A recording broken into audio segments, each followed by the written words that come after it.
Okay, तो इससे पहले हमने बात की फॉर्मल लेटर के बारे में और अब हम डिस्कस करेंगे इनफॉर्मल लेटर। तो ये हमारा जो फॉर्मेट हम देख सकते हैं, ये फॉर्मल लेटर का फॉर्मेट होता है जो हमने इसके पहले भी देखा।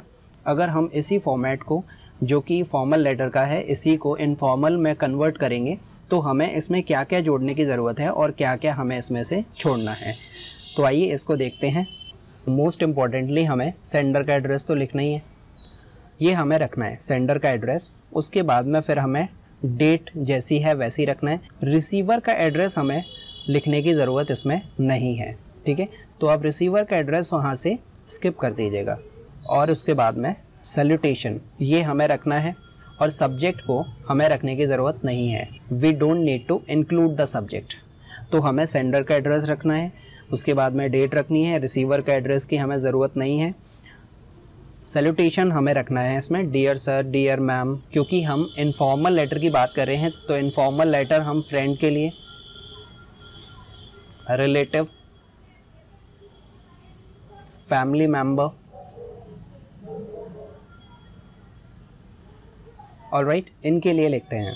तो आपको डियर के बाद में सर और मैम लगाने की ज़रूरत नहीं है, सीधा आपको फ्रेंड, रिलेटिव, फैमिली मेंबर उनका नाम लिखकर संबोधित करना है। ओके, तो इतना हो गया। अब आते हैं हम मेन बॉडी पर। मेन बॉडी में जहाँ हम फॉर्मल लेटर में लिख रहे थे इंट्रोडक्शन, प्रॉब्लम, सजेशन, रिक्वेस्ट, तो यहाँ पर प्रॉब्लम तो कोई है नहीं, सजेशन भी उसका कुछ नहीं है, तो रिक्वेस्ट, हाँ रिक्वेस्ट को हमें जोड़ना है। तो हमें इंट्रोडक्शन और रिक्वेस्ट इन दो मुद्दों पर बात करनी है। तो देखते हैं मेन बॉडी में क्या क्या जोड़ सकते हैं। तो पहले हम बात करते हैं इंट्रोडक्शन की। तो इंट्रोडक्शन में हमें कुछ लाइंस याद रखनी है जो हमें हर इनफॉर्मल लेटर में लिखना है।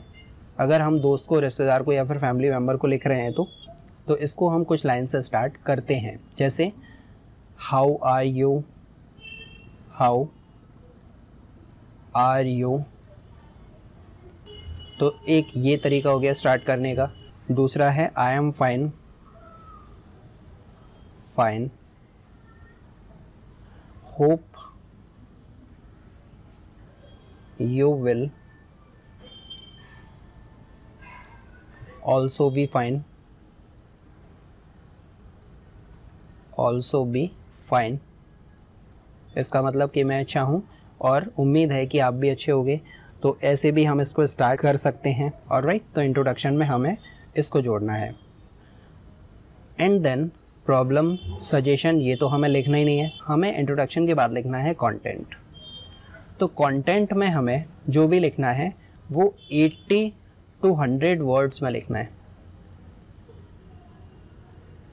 80 to 100 वर्ड्स कम से कम इसमें होने चाहिए। और उसके बाद में फिर हमें, अब यहाँ रिक्वेस्ट का भी हमें कोई सेंस नहीं देना है, क्योंकि हम रिक्वेस्ट की जगह पर कंक्लूज़न यहाँ पर देखते हैं।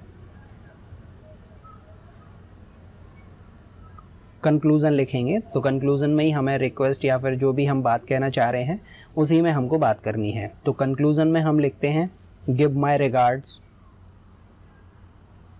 Give my regards to your uncle and aunt, to uncle and aunt।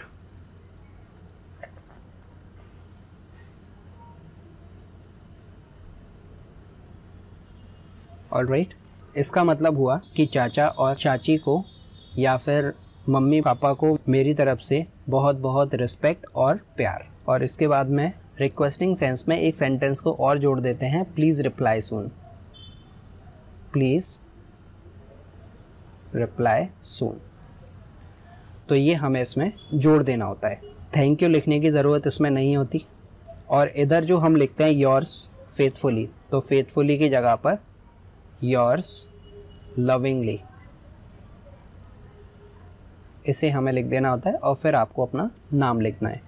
तो ये इनफॉर्मल लेटर का फॉर्मेट है जिसको हमें स्टार्ट करेंगे सेंडर के एड्रेस से। उसके बाद में फिर हमें डेट को जोड़ना है, रिसीवर का एड्रेस हमें नहीं लिखना है, सब्जेक्ट को भी हमें नहीं जोड़ना है, केवल सैल्यूटेशन जोड़ना है डियर, और डियर के बाद में फिर फ्रेंड या फिर उसका कोई नाम है तो हमें वो भी लिख देना है। इंट्रोडक्शन में हमें स्टार्ट करना है how are you, I am fine, hope you will also be fine. तो ऐसे हमें इंट्रोडक्शन स्टार्ट करना है। कंटेंट हमें 80 to 100 वर्ड्स के बीच में लिखना है, जिसको हम अभी सीखेंगे। कंक्लूजन में हमें लिखना है give my regards to aunt and uncle, मतलब आप सामने वाले को ग्रीट करोगे, जैसे कि उसे बहुत बहुत रिस्पेक्ट या फिर उसे बहुत बहुत प्यार, और कृपया इसका जल्दी रिप्लाई करना, प्लीज़ रिप्लाई सून। ये लाइन को हमें नीचे डाल देना है और लास्ट में हमें लिखना है योर्स लविंगली और फिर आपको अपना नाम लिख देना है। तो ये हुआ इनफॉर्मल लेटर। तो आइए हम इसका एक एग्जाम्पल लेते हैं और हम लेटर को बनाना शुरू करते हैं। ओके, तो ये हमारा क्वेश्चन है, इसे पहले हम रीड करते हैं, फिर इसके बाद में लेटर को बनाना शुरू करेंगे। तो क्वेश्चन है, यू आर अनुज, आपका नाम अनुज है, your brother's marriage is going to be held on 2 December 2020। आपका नाम अनुज है और आपके भाई की शादी 2 दिसंबर 2020 को होने जा रही है। Write a letter to your friend Suraj, आपको अपने फ्रेंड सूरज को लेटर लिखना है to invite him for attending the marriage function. Marriage function को अटेंड करने के लिए आपको उसको इन्वाइट करना है। तो इन शॉर्ट ये हुआ कि 2 दिसंबर 2020 को आपके भाई की शादी होने जा रही है। आपका नाम अनुज है, आपका नाम अनुज है, आपको लेटर लिखना है अपने दोस्त सूरज को, उसे इनवाइट करना है ताकि वो आपके भाई की शादी अटेंड कर सके। तो आइए इसको लिखना स्टार्ट करते हैं। तो सबसे पहले हमें लिखना है सेंडर का एड्रेस। सेंडर का एड्रेस हम लिख सकते हैं हरिशंकरपुरम,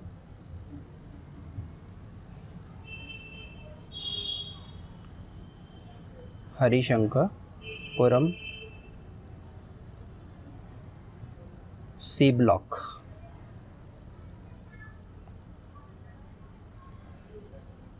(42). ये एड्रेस हो गया। इसके बाद में फिर हमें लिखना है डेट,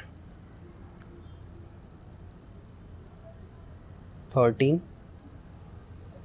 जुलाई 2020। एंड देन उसके बाद हमें लिखना है सैल्यूटेशन। सैल्यूटेशन में डियर, और डियर के बाद में उसका नाम दिया हुआ है आपके पास सूरज, तो सूरज लिख देना है। जिसको भी लिख रहे हो यहाँ पर लिख दिया डियर सूरज। तो अब हमें लिखना है इस लेटर की बॉडी। कैसे लिखेंगे, स्टार्ट करते हैं हम कि मैं फ़ाइन हूँ, मैं ठीक हूँ, आई am fine, hope you will also be fine।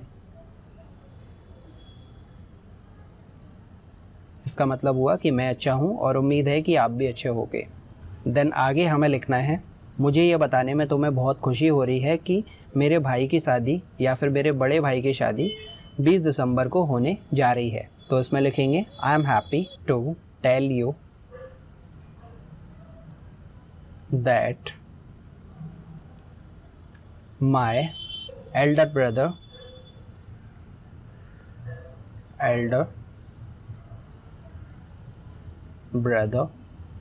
is going to get married,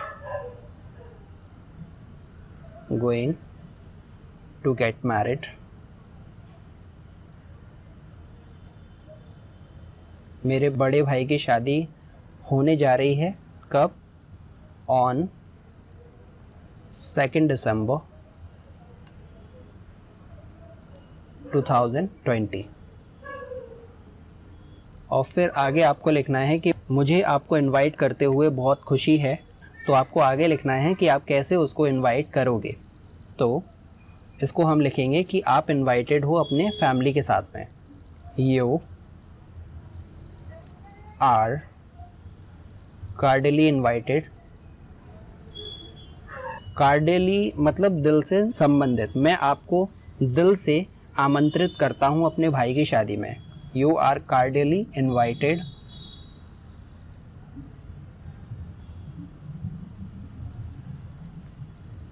आपकी फैमिली के साथ, विद योर फैमिली। और इसके आगे लिखना है कि मैं चाहता हूं कि आप सभी शादी में आए और शादी की शोभा बढ़ाएं। I want you to come and grace your presence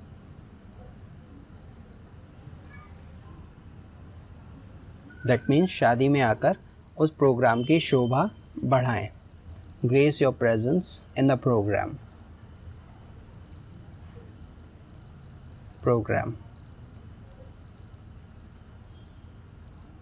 मुझे आपको शादी में पाकर खुशी होगी. I will be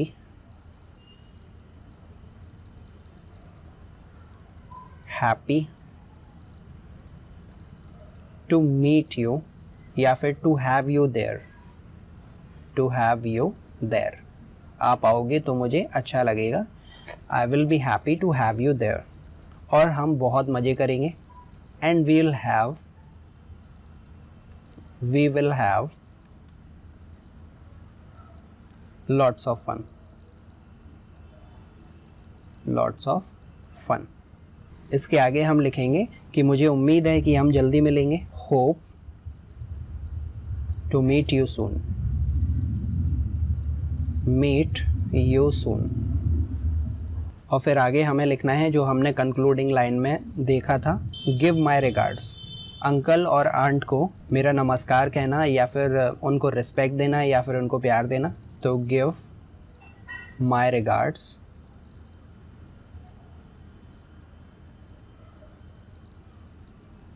to uncle and aunt. तो ये हो गया हमारा पूरा लेटर. अब इसमें जो हमने एक लाइन डिस्कस की थी प्लीज़ रिप्लाई सून, तो यहाँ पर उस लाइन को लिखने की ज़रूरत नहीं है. अगर आप नहीं लिखते इट्स ओके. यहाँ पर हमारा लेटर कंप्लीट हो गया है. केवल इसके नीचे हमें एक लाइन का स्पेस दे के योर्स लविंगली आपका नाम लिख देना है. तो आपका नाम था अनुज. तो ये हो गया इनफॉर्मल लेटर. जब आप किसी को इनवाइट करते हो कि जो लैंग्वेज होगी वो इसी तरीके से लिखी जाती है. तो ऐसे हम कोई भी इनफॉर्मल लेटर को लिख सकते हैं. शादी में इनवाइट करने के लिए या फिर बर्थडे पार्टी में इनवाइट करने के लिए या फिर किसी भी फंक्शन के सेलिब्रेशन के लिए हम किसी को लेटर लिखते हैं तो उसके लिखने का तरीका यही होता है. होप ये आपको समझ में आ गया होगा कि हमको कैसे फॉर्मल लेटर और इनफॉर्मल लेटर को लिखना होता है. आप थोड़ा सा इसको अपनी तरफ से और प्रैक्टिस करेंगे तो आपको इसे लिखने में कभी कोई प्रॉब्लम नहीं होगी. ईजिली आप इसे लिख सकते हो. तो thank you very much for being with me. Bye bye and see you letter.